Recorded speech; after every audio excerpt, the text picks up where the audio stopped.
네, 오늘 말씀에 보면은 우리 예수님과 수로보니게 여인이 서로 만나서 대화하는 그런 말씀이 오늘 성경의 본문의 말씀입니다.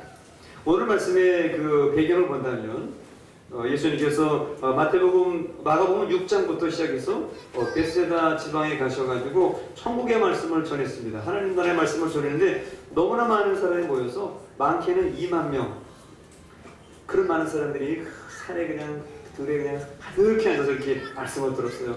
어떻게 보면 그 떼 앞곁에서 말이죠. 그 뜨거운 곁에 앉아가지고 사람들이 말씀을 들으니까 주님께서 그 2만 명, 남자만 5천 명이라고 그랬는데 그들을 불쌍히 여기시고, 야, 우리가 그들에게 좀 먹을 것 좀 주자. 배고프지 않냐? 그랬더니 우리는 가진 게 없습니다. 그랬더니 오병이어를 가지시고 주님께서 축사하시니까 많은 사람들이 먹고 12강질이 남았다는 5천 명의 기적의 역사가 마가복음 6장에 기록되어져 나오고 있습니다. 그리고 예수님께서 무리를 또 걸어가시고 게네사렛 지방에 가셔서 많은 사람, 병든 사람을 주님께서 고쳐주셨어요. 그런데 거기에 바리새인들과 서기관들이 따라온 거예요. 뭐 좋은 말 하려고 왔겠어요? 나쁜 말 시비 걸려고 왔겠죠. 그러면서 예수님과 함께 바리새인과 서기관들이 논쟁이 붙었어요. 이게 뭐냐면 유대인들은, 이스라엘 사람들은 자고로 음식을 먹을 때에 되게 뭘 닦고 먹어요? 손을 닦고 음식을 먹는단 말이에요. 우리가 보기에는 지금 당연한 에티켓하고 매너 같지만 그때 당시에는 그 유대인들이 아주 조상 대대로부터 지켰던 그러한 전통, 그런 자기들만의 그런 고유한 트래디션, 풍습이었어요. 근데 제자들이 어느 날 그것을 손을 닦지 않고 음식을 먹었더니 그 바리새인과 서기관들이 말하는 겁니다. 왜 예수님, 당신의 제자들은 유별난 사람입니까? 유대인이 아닙니까? 당신네하고 그 모든 사람들은 도대체 종류가 뭡니까? 말하자면 왜 손을 안 씻고 먹습니까? 우리 이 민족의 전통, 유전을 지켜야지 뭐하는 그런 무리길래 그러냐 이러면서 막 시비를 걸고 예수님께 막 그런 말씀을 드리는 거예요. 그래서 주님께서 7장 초반에 그 외식하는 서기관과 바리새인들에 대해서, 그 외식에 대해서 이렇게 경고하면서 말씀하셨습니다. 마가복음 7장 8절에서 9절에 보면은 이렇게 주님께서 말씀합니다. 한번 같이 한번 읽어보겠습니다. 시작. 너희가 하나님의 계명을 버리고 사람의 전통을 지키느니라. 또 이르시되 너희가 너희 전통을 지키려고 하나님의 계명을 잘 저버리는도다. 손 닦는 게 그렇게 중요하냐 그 말이죠. 우리도 뭐 손 안 닦고 밥 먹을 수도 있고, 지금이야 손 닦는 문화가 많이 발전했습니다만은 지금 백화점 가면 다 손 씻는 데 있어요. 옛날에 손 씻는 데가 어디 있어요? 시장 같은 데 가가지고 그냥 이렇게 떨어진 것도 주워 먹고 뭐 그냥 손에 준 거 먹고 그러지. 근데 저 사람들이 지금 예수님을 채잡으려고 손을 안 닦고 먹었다고 지금 말하는데 주님께서 말씀합니다. 너희가 하나님의 계명은 버리고 사람이 뭘 지켜요?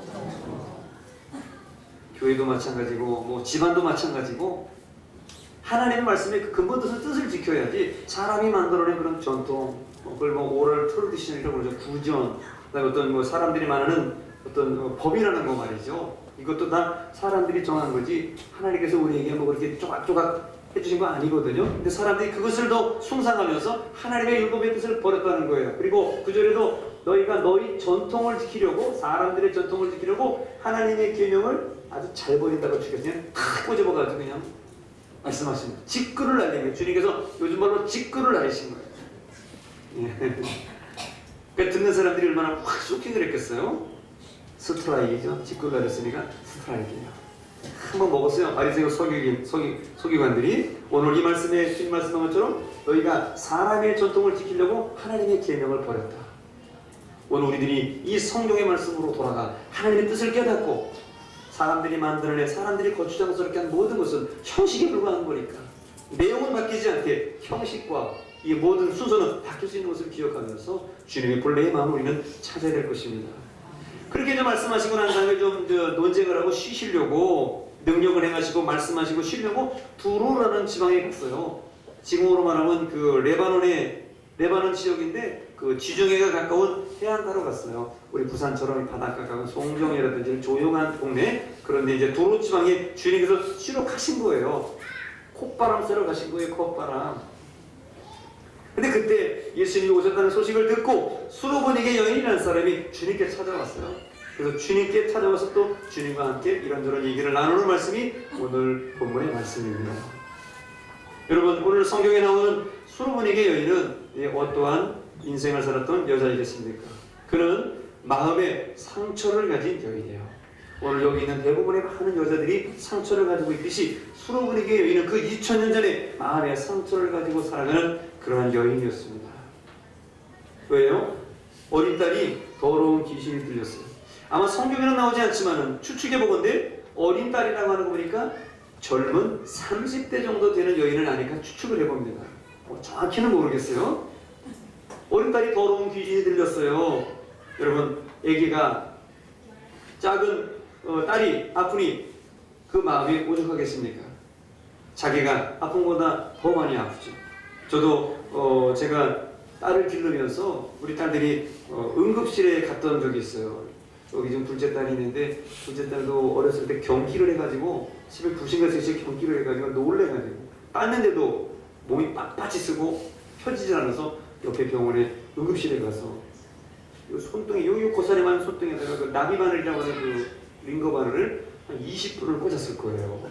그 모습이 너무나 아파서 제가 쳐다보지 못하고 그냥 엄마가 그냥 같이 보고 있었지만 못 보겠더라고요. 그런 것처럼 하물며 이 집안의 이 수로보니게 여인도 이 귀신 들린 아기를 두고 있는 이 여자가 얼마나 가슴이 아팠겠습니까? 특별히 집안에서는 남편한테도 무시당하고 저런 못된 여자 데려와가지고 우리 집안에 들이는 그런 자식을 낳았다고 말이죠. 집안 식구들로부터도 무시당하는 상처를 가진 그런 여인이 바로 수로보니게 여인입니다. 오늘 여러분들도 혹시 그런 상처를 가지고 있는 여인은 아닌지 모르겠습니다. 그리고 이 수로보니게 여인은 이런 어린 딸이 귀신 들림으로 인해서 정상적인 가정생활과 사회생활이 힘들었습니다. 자식이 귀신이 들렸는데 언제 튈지 모르는데 어디를 가겠어요? 롯데백화점을 가겠어요? 뭐 메가마트를 가겠어요? 센텀을 가겠어요? 아무데도 못 가요. 하나로마트를 가겠어요? 아무데도 못. 수안역에도 못 가요. 아무데도 못 가요. 동네역에도 못 가요. 오늘 사람들 가는 사람들이 놀러 가는데 오늘 정말 많이 놀러 가요. 온천장 앞에 사람들이 깨끗이 서가요. 딱 보니까 전도지 하나씩 나눴으면 좋겠더라고요. 정말 가방 쌩 메고 들고 무슨 산을 여기 무슨 산이 이렇게 많은지 하여튼 놀러 가시는 모습 보니까 어디 가고 싶어도 못 가는 이 여자. 아마 여러분들도 경험해 보셨으리라 생각됩니다. 그리고 이 수로보니게 여인은 이방 여인이었어요. 특별히 그 두로 지방이 그 여자는 헬라인이었다고 말합니다. 그릭 여자예요. 그리스 여자예요. 멀리 출타해서 온 거죠, 말하자면. 그리고 그는 수로보니게 족속이라. 옛날 말로 말하면 우리가 베니게고요. 그리고 가나안이라고 하는 그런 지방에 살고 있는 그런 여자입니다. 요즘으로 말한다면 외지에서 이사 온 사람이에요. 외국에서 시집 온 사람이에요. 다른 나라 살다가 고국으로 온 그런 이주민이에요. 그리고 타향살이를 하고 있으니 얼마나 서럽고 힘든 일이 많겠습니까? 저도 이렇게 고향 떠나서 여기저기 이렇게 살아보니까 이제 고향 떠나서 살고 있는 심정들을 잘 이해할 수 있을 것 같아요. 우리 모두는 다 나그네죠. 고향 떠나 살고 있고 또 영원한 본향을 향해서 우리가 나아가고 있는 그러한 이주민이고 나그네들입니다. 이 이방 여인으로서 그 두로 지방에 살던 어디 살았든지 간에 그 여인은 외인이었고 나그네였습니다. 그런 외로운 삶을 살던 여자였어요. 그리고 그 수로보니게 여인은 자식을 끔찍이로 사랑하는 그러한 여인이었습니다. 그래서 그 자기의 딸, 더러운 귀신 들인 딸의 질병을 고쳐주고 싶어요. 그리고 이 자식의, 이 자녀의 딸의 마지막까지 책임져 주고 싶었어요. 그래서 이런 아픈 이런 장애를 가지고 있는 자녀들을 둔 그런 부모의 소원이 있죠. 이게 뭡니까? 자식 먼저 보내고 그 다음날 자기가 죽기를 원하는 이 엄마들, 이 부모들의 마음이 바로 이분들 자식을 사랑하는 이분들의 마음이죠. 제가 알고 있는 어느 집사님도 엘리트였고 남자 여자 다 엘리트였고 효성그룹의 이사들인 훌륭하신 분들인데 자녀 중에 정신적인 장애가 있는 딸이 있었어요. 그래서 주일날 예배 드리면은 제가 저 위에 있을 때 저희가 크니까 지하 2층까지 예배를 드리는데 지하 2층에 평강홀이라고 하는 홀이 있었어요. 중등부가 예배를 드리는데 평강원에 그 엘리트들이 효성그룹의 인사들인데 박사예요, 박사. 스카이 대학을 나와서 박사예요. 효성그룹의 이사인데 부인도 좋은 대학을 나와가지고 이게 딸이 그 지체장애가 정신 지체장애가 있으니까 어디서 예배 드리냐면 저 지하 2층 평강을 저기 구석에 가서 예배 드린다. 저는 그 모습을 늘 지켜보면서 같이 인사도 하고 그랬어요. 한번 가서 이제 인사를 드리죠. 그분들께 인사를 하고 심지어 친정 아버지까지 와 계세요. 거기 영등포에서 자기 딸과 외손녀를 위해서 건강을 위해서 안 믿는 친정 아버지가 영등포에서 차를 타고 안양까지 와가지고 지하 2층에 들어가서 딸과 사위와 손녀들과 함께 예배를 드리는 그런 모습을 보면서 결국 하나님께서 그 안 믿는 친정 아버지도 부르시고 결국 신앙생활 잘 안 하던 그 여자 집사님도 부르셔서 방언받게 하시고 하나님 경험하게 하시려고 하나님이 그 정신적인 지체를 가진 자녀를 주심으로 하나님께서 그 가정을 구원해 내시더라고요. 그런 가정들 보면서 이 자식을 끔찍이 사랑하는 여인 오늘날도 있습니다. 지금도 한편에 생각해 보니까 조용히 예배드리고 남에게 피해 주지 않으려고 그 지하 2층에 내려가서 저 한쪽 구석에서 스크린으로 예배를 드리는 그 젊은 엘리트 가정 부부의 모습, 오늘 아마 흡사 이 수로 분위기의 여인의 모습이 아니겠습니까? 내가 무슨 세상에 잘못한 게 있어서 부족함도 없는 사람이 자식 때문에 이렇게 조용히 예배드려야만 하는 그런 모성애, 그런 부성애, 오늘 수로 분위기의 여인의 마음이었을 것입니다. 그래서 자식 먼저 보내고 자식이 끝까지 아프다면 내가 자식 먼저 보내고 그 다음날 내가 자식 마음에 가기를 원하는 부모의 마음이 아픈 사람, 병든 사람을 둔 자식을 둔 부모의 마음, 아버지의 마음 아니겠습니까? 오늘 수로브에게 여인은 어떠한 인생을 살았고 또 어떠한 믿음을 가졌는지 오늘 성경을 통해서 우리는 깨닫게 됩니다. 첫 번째로 수로브에게 여인은 오늘 24절에 말씀하시기를 주님을 쉬지 못하시게 했습니다. 오늘 24절에 주님께서는 그런 논쟁을 벌이시고 도로지방 가서 좀 조용히 쉬면서 좀 이렇게 휴식을 하려고 그랬어요. 그런데 주님을 쉬지 못하시게 이 여인이 찾아오는 거예요. 여러분 오늘 24절 말씀 보니까 우리는 주님을 쉬지 못하시게 해야 됩니다. 하나님을 우리는 쉬지 못하시게 해야 됩니다.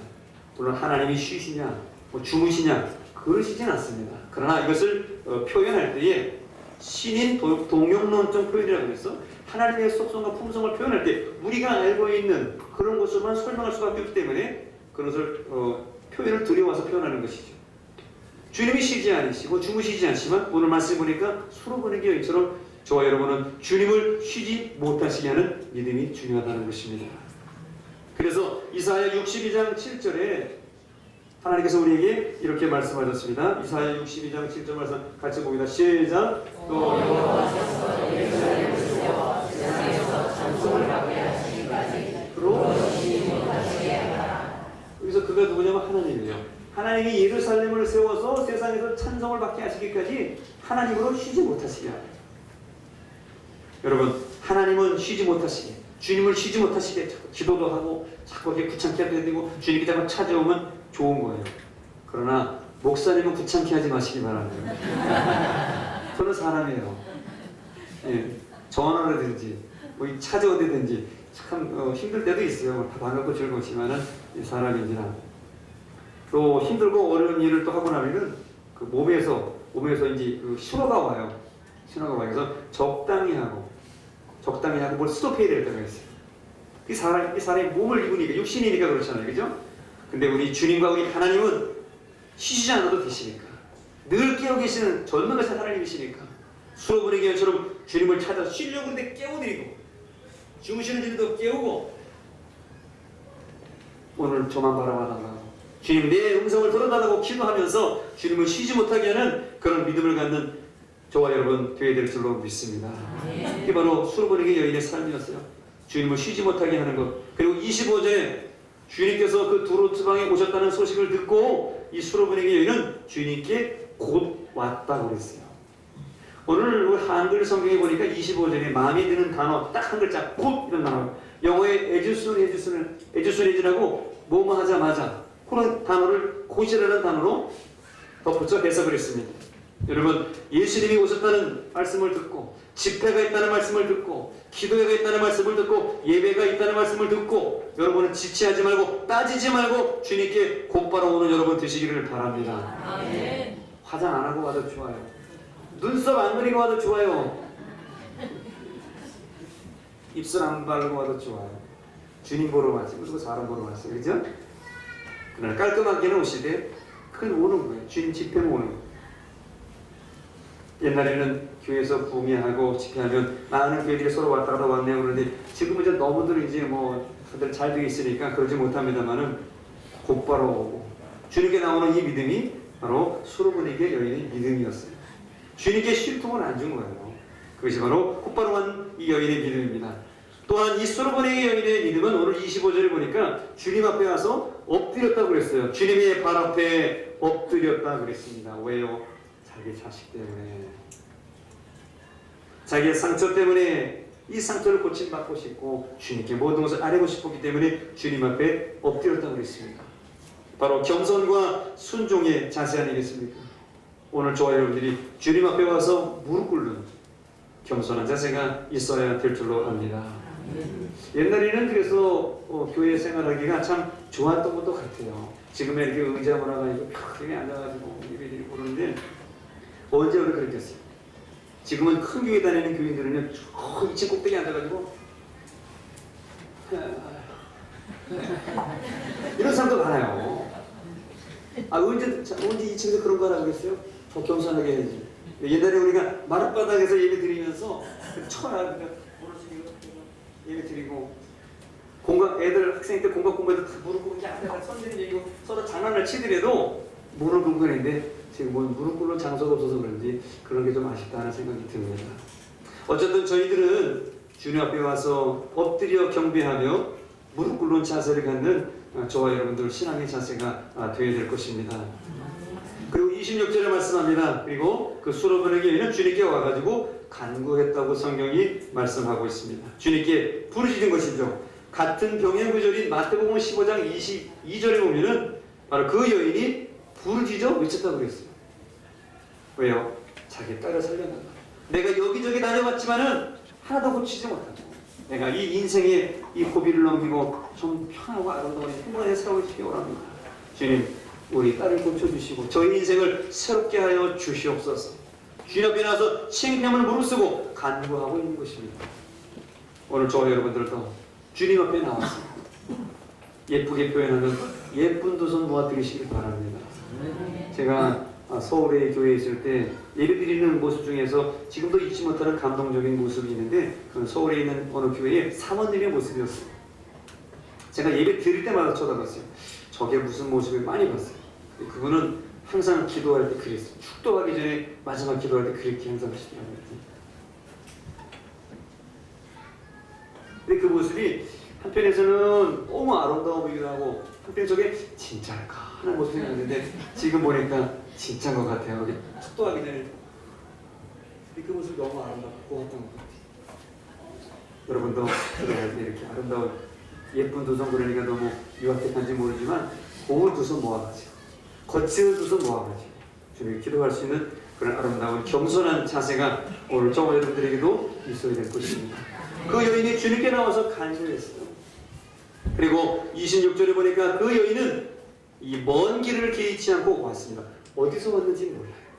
두루주방에서만 어디서 정확히 모르겠는데 이 여자는 먼 길을 개의치 않고 왔어요.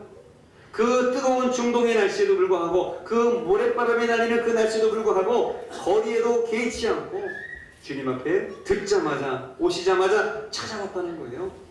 여러분, 믿음에는 거리가 중요치 않습니다.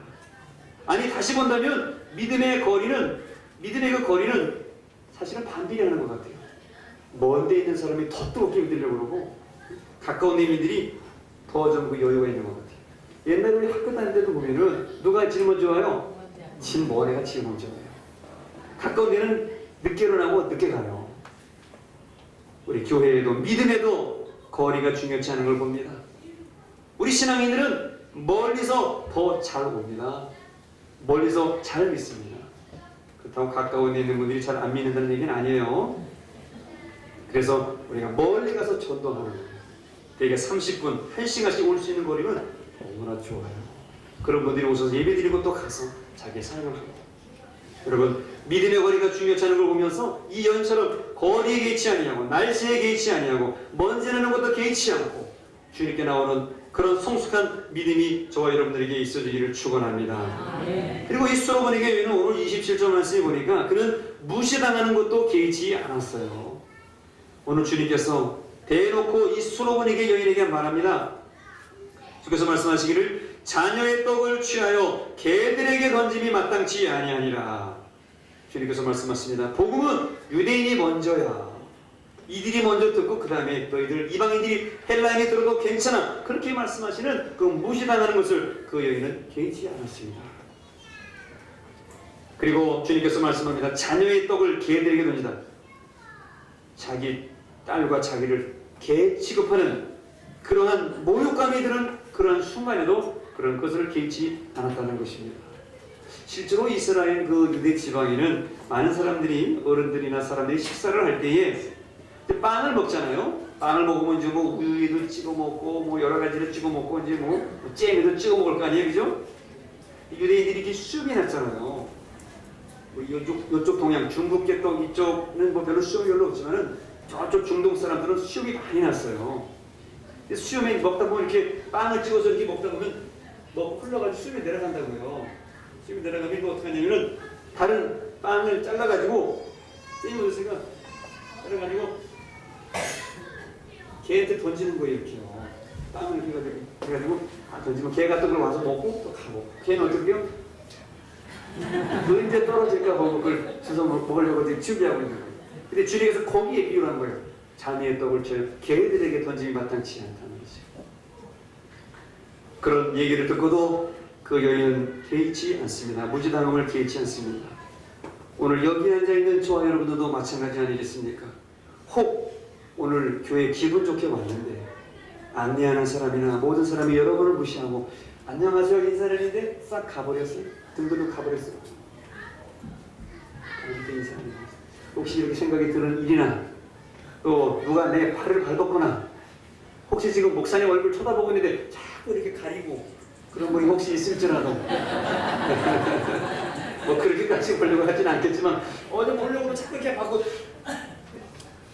그런 무시당하는 일이든지 그런 힘든 일이 있어도 오늘 식판을 갖고 식사를 하시려고 서 있는데 새치기를 해서 가버린다든지 먹다가 밥풀을 튀겨가지고 여기 눕게 만들든지 이런 일이 있다고 할지라도 무시당하는 일이 있다고 할지라도 여러분 승질내지 말고 참고 인내하는 믿음을 갖게 되시기를 바랍니다. 오늘 이 여인은 그런 무시당함을 개의치 않았어요. 인내하는 믿음이 필요해요. 오늘 여러분들에게 당부드리며 권면드리며 부탁드립니다. 교회 안에서 어떤 불미스러운 일이 있다고 할지라도 여러분이 무시당하는 일이 있다고 할지라도 훌훌 털어버리면서 잊어버리시는 그런 성숙한 어른들이 다 되시기를 바랍니다. 사람이요 나이가 많다고 어른이 아니더라고요. 교회에는 키덜트가 많아요. 키덜트 성인 아이들이 많아가지고 세상에서 가정에서 직장에서 누리지 못한 그 만족감과 모든 이 편안함을 누리려고 와가지고 교회에 잔뜩 기대하고 오는 사람이 있어요. 그래서 누가 못해주기만 하면은 그냥 뭐 기분 나쁘다 그러고 뭐 그런 사람도 많고요. 어른이 없어요. 어른이.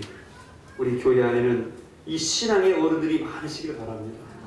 신앙의 어른들이 되어서 모든 것들을 참고 그래서 남의 덕을 등을 두들겨주고 덕담을 해주고 또 물을 떠다 줄 줄 알고 또 그런 사랑을 나눌 때는 아름다운 어른들 성숙한 어른들이 될 때에 여기 있는 우리 젊은이들이 여러분의 아름다운 모습을 보고 우리 젊은이들이 더 자라요 성숙하고 아름다운 이 대한민국 주능력교회가 될 줄로 믿습니다.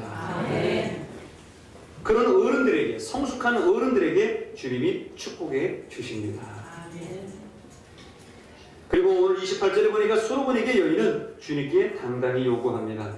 뭐예요? 믿으면 배짱이 필요해요. 개들에게 던지지 않는다. 그러나 이게 뭐예요? 주님 옳습니다. 그렇지만은 개들도 주인이 상에서 떨어지는 부스러기를 먹습니다. 라고 당당하게 얘기합니다. 오늘 저와 여러분들은 부족하지만 내 모습 이대로 받으시는 주님 앞에 나와서 부족하지만 담대하게 우리의 강구를 주님께 아뢰면서 우리 아버지 되신 하나님, 성령 하나님께 우리의 모든 필요한 것을 담대하게 아뢰는 저와 여러분들 되시기를 바랍니다. 그래서 마태복음 8장 13절에 우리에게 이렇게 말씀하셨습니다. 같이 한번 읽어보겠습니다. 시작. 예수께서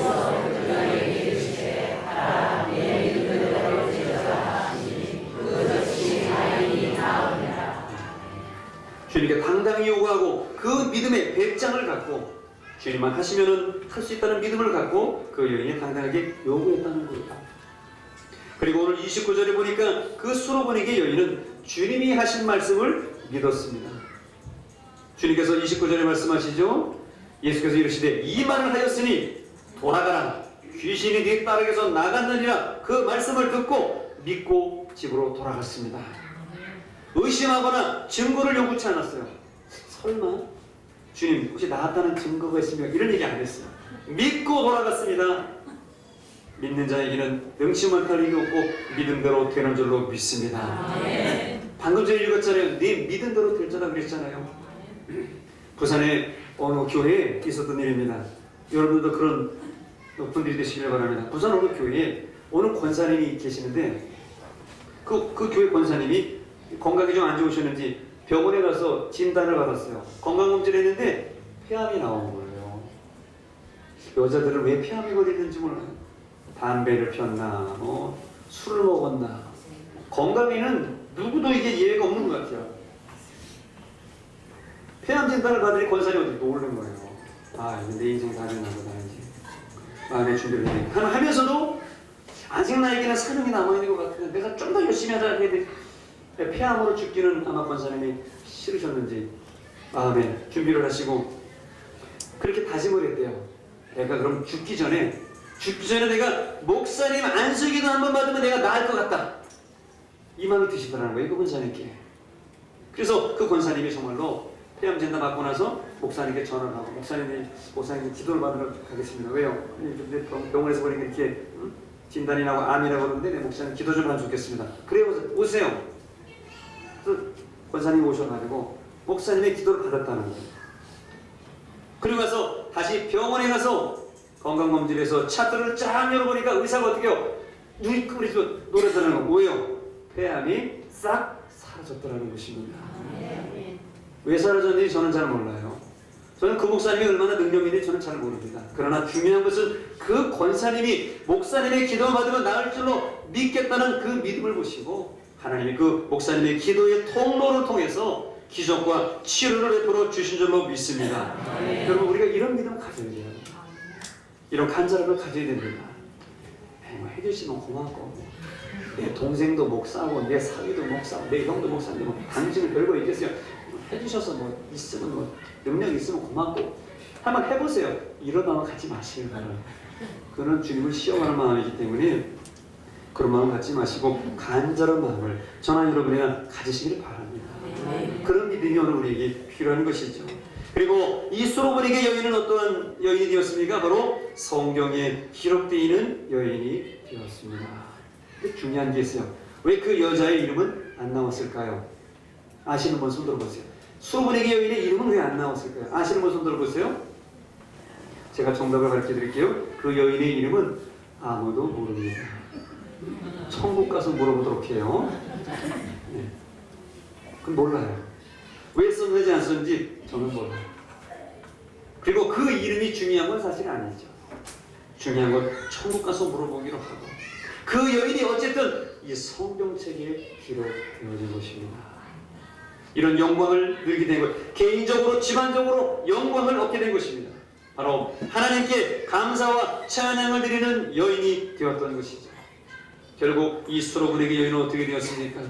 그 자식의 귀신이 떠나가는 자식의 질병을 고쳤고요. 자신과 인생이 회복되었어요. 이제는 롯데 가서 식사해도 돼요. 내가 맡은 마음껏 가도 돼요. 동네역에 가서 마음껏 사 먹어도 돼요. 그 인생이 회복됐어요. 뿐만 아니라 이제는 주님을 믿고 주님을 증거하는 증인으로 그 인생을 살았다는 것입니다. 오늘 이런 믿음이 저와 여러분들에게 있게 되시기를 축원합니다. 오늘 이런 믿음으로 사셨던 분이 있어서 오늘 여러분에게 소개해드리고자 합니다. 그분은 캐나다 밴쿠버에 사시는 분이고요. 여자분이세요. 그리고 갈매산 기도원의 부원장으로 남편 목사님과 함께 섬기시는 박명숙 목사님이십니다. 남편 목사님과 함께 군대 남편 제대하시고 성남에서 첫 번 목회를 하셨습니다. 성남에서 4년간의 목회를 마치고 이 남편 목사님의 마음속에는 항상 그 유학, 공부 많이 해서 목회가 잘하고 싶은 그 욕심이 있어서 유학에 대한 꿈을 버리지 않고 있었어요. 그래서 4년간 성남에서 목회를 하고 교회를 사임하고 카나다로 유학을 떠나게 되었습니다. 아무 연구도 없이 아무 돈도 없이 그냥 무작정 가는 것이죠. 아브라함처럼 가는 것이죠. 캐나다에 도착하니 아는 사람도 별로 없고 돈도 가진 것도 없는데 이제 목사님은 유학을 가시니까 공부를 하셔야 되고 사모님은 뭐해요? 일을 해야죠. 돈 벌어야죠. 근데 사모님이 이제 캐나다 가기 전에 그 공부 가려는 기술이 좀 하나 있고 돈을 좀 벌어야 되는 기술이 있어야 되는데 뭘 하면 좋으냐 보니까 미용 기술을 배우면 좋다고 그래서 한국에서 한 2개월 동안 미용 기술을 사모님 배운 거예요. 이제 2개월 배워서 할 수 있겠습니까? 머리나 깎을 수 있겠어요? 가위질도 못하죠. 서 있는 것도 힘들죠. 어쨌든 그냥 그렇게 캐나다에 갔어요. 그래서 또 캐나다에 가서 이제는 한국에서 배웠던 미용 기술을 더 발전시키기 위해서 캐나다 미용실에 들어갔습니다. 그래서 캐나다 미용실에서 또 2개월간 옆에서 또 견습생으로 그 미용 기술을 배웠어요.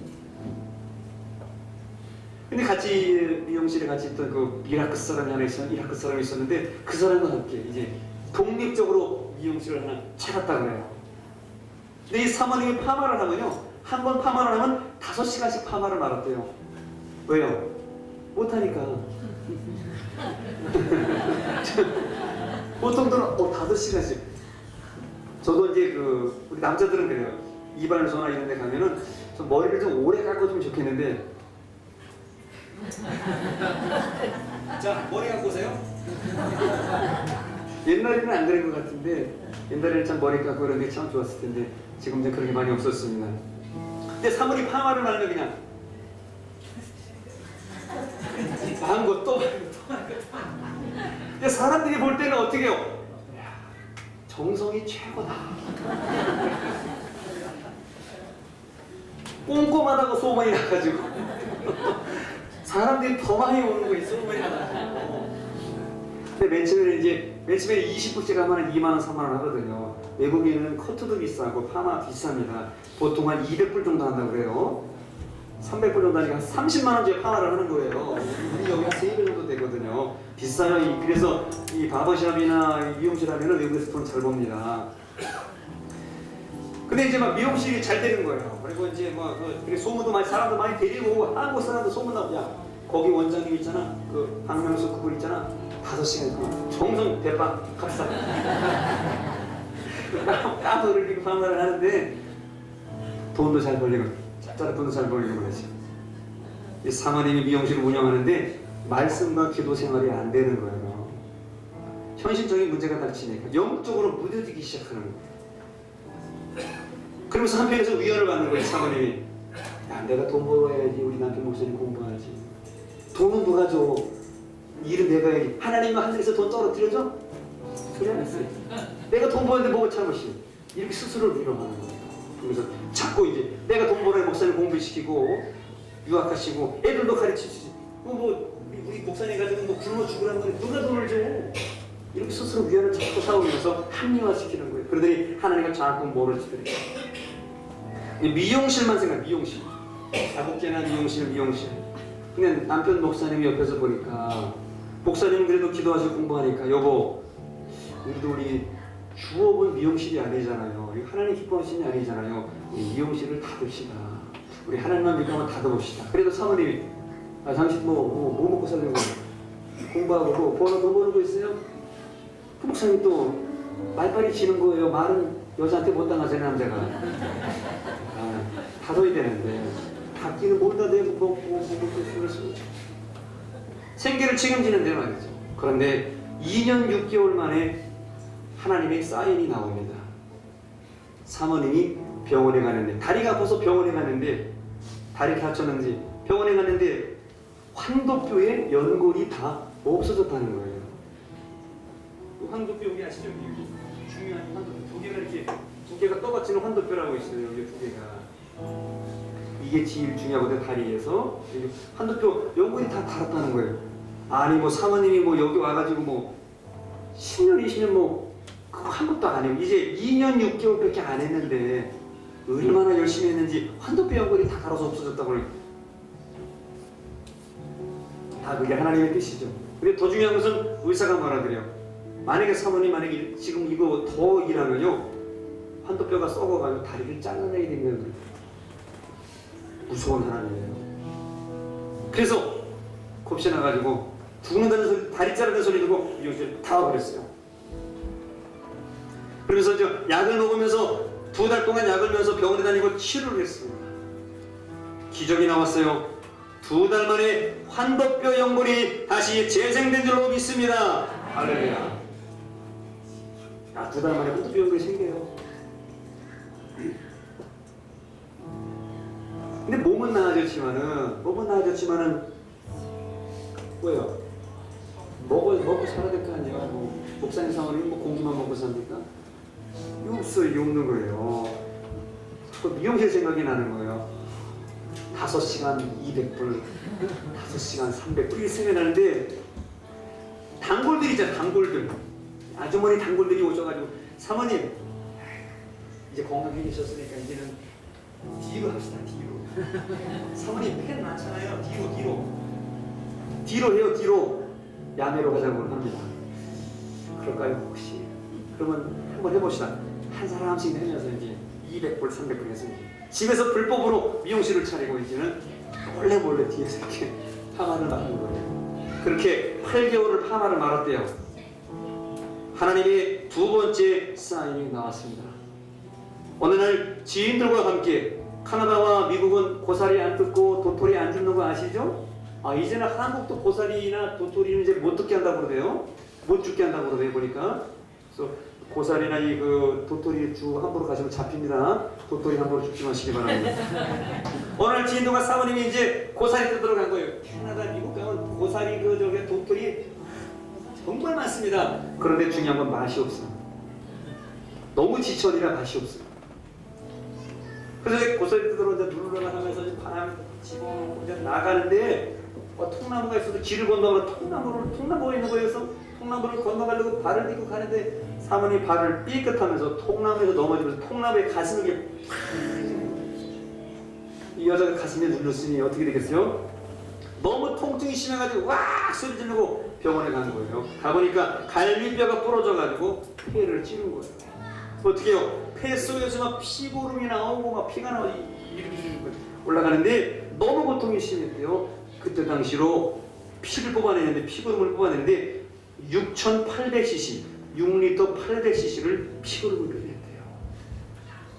하도 너무 고통이 심해가지고 이건 의학용어인데 페인블락이라고 하는 고통을 절제시키는 페인블락이라고 하는 그 척추신경에 통증 주사를 놔가지고 고통을 차단시키는 그러한 주사도 맞고 너무 아프고 막 소변 줄이고 뭐고 다 달려있는데 어머나 고통스러운 그 중환자실을 병실에서 하나님 원망했대. 이 사모님이 하나님 아버지 내가 하나님만을 위해서 달려왔고 내가 카나다 와서 내가 이 고통을 이기고 내가 좀 잘해보려고 했는데 하나님 내가 왜 이런 고통을 당해야 됩니까? 내가 무슨 죄가 이렇게 많아서 그렇습니까? 하나님 아버지 도대체 뭐 하는 겁니까? 하나님 아버지. 사실 이 사모님은 전라도 무안에서 무안읍교회 여전도사님으로 한국에서 16년 동안 사역을 했던 분이에요. 여전도사님으로. 근데 그 고통이 심한데 막 잠도 안 오고 가위도 눌리고 주위에 막 이상한 소리들만 들리고 막 고통스러워서 근데 그럼에도 불구하고 참 감사한 게 역시 믿음의 사람이라 그런지 사모님 입에서 드디어 감사의 기도가 나오고 회개의 기도가 나오더라는 거예요. 회개의 기도를 시작했는데 용서해달라고 하나님께 용서해달라고 기도하는데 3시간 동안 울며 눈물 콧물 흘리면서 3시간 동안 회개하며 용서해달라고 기도했대요. 그리고 나서 사모님이 성경책 읽기도 힘든 그 중환자실 그 병상에서 성경책을 꺼내가지고 성책하다 그래서 성경책을 읽기 시작했답니다.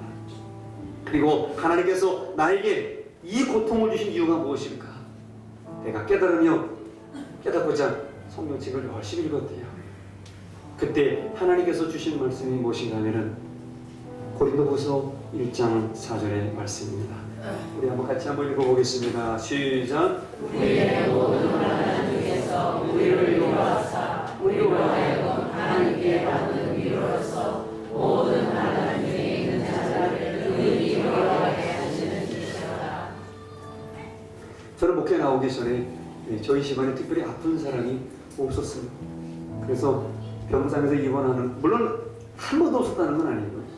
그런 크나큰 위기들을 경험해 본 적이 별로 없었는데, 결국 하나님께서도 이 사모님으로 하여금 자기가 고통당한 것은 환난 중에 있는 위로를 받고 이 위로를 받고 모든 환난 받는 자를 위로하게 하심이라는 사실을 사모님도 깨닫게 되었다는 것입니다. 저도 저희 가족들이 큰 위기를 당하기 전까지는 다른 사람들의 모든 일들에 대해서 그렇게 피부로 와닿지 않는 그런 경험도 했었던 것 같습니다. 사모님이 그 병상에서 하나님의 이 위로의 말씀을 듣고 사모님이 회개하고 눈물을 흘리며 감사했다는 거예요. 그리고 이렇게 사모님이 회개했대요. 지나간 16년 동안에 한국에서 신방 다니면서 위로했던 일들, 위로했던 말들이 진심이 아닌 입술만의 위로였던 것을 회개했다고 합니다. 저도 많은 신방을 다녔고 많은 장례식, 많은 아픈 병상에 있는 분들을 위로하며 신방을 했습니다. 저도 혹 이 사모님의 고백과 같이 저 때문에 상처받은 분이 있다면 죄송스럽고, 혹 제가 했던 말들이 여러분에게 위로가 되지 못했다면 용서를 구합니다. 지난 16년간의 한국에서 신방 다니게 했던 모든 말이 진심이 아닌 일주일만에 위로했다는 것을 회개했다. 그러면서 또한 주님께서 십자가의 고통을 보여주시면서 자신의 고통은 아무것도 아니라는 것을 그 병상에서 깨닫게 해주셨다는 것입니다. 그러면서 다시 한번 주님만이 유일한 구원자이신 것을 거기서 느끼게 되었다는 거예요. 그리고 건강하게 치료받고 건강해지셔서 목사님과 함께 이제는 모든 미용실 다 접고 돈 버는 거 다 접고 교회를 개척하시게 됩니다. 그리고 자기 집에서 교회를 개척하고 자기 집에다가 기도원을 차립니다. 기도원을 만들었어요. 그래서 갈매의 사람 기도원, 기도를 이름을 붙였어요. 근데 많은 사람들이 와서 이 사모님보다 이 목사님보다 더 어려운, 미국이나 캐나다에서 목회하시는 더 어려운 힘든 이 목사님 사모님들,